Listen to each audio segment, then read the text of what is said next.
Les forces de l'ordre terminent leur longue nuit de travail ce matin à la place Sainte-Thelette. La police scientifique a passé le peigne fin sur cette scène de terreur. Un véhicule est embarqué, le taxi qui transportait les supporters suédois vers le stade. C'est à cette hauteur à peu près, boulevard d'Ypres, que les supporters suédois sont sortis du taxi et ont tenté d'échapper à l'assaillant qui les prenait d'assaut. Ils ont alors tenté de se réfugier dans ce bâtiment, un bâtiment qui abrite des entreprises, des salles de réunion. Lorsque l'assaillant fait feu, regardez les stigmates de cette attaque ici que l'on découvre ce matin.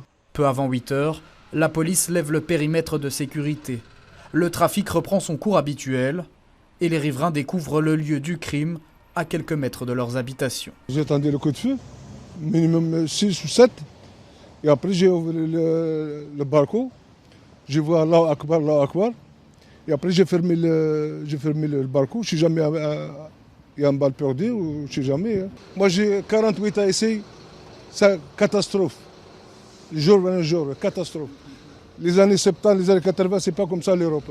Arrivé en scooter, habillé d'une veste orange, le terroriste présumé, muni d'une arme de guerre, fait feu à plusieurs reprises. L'assaillant prend ensuite la fuite, filmé une fois encore par des riverains. Il revendique son attaque sur les réseaux sociaux.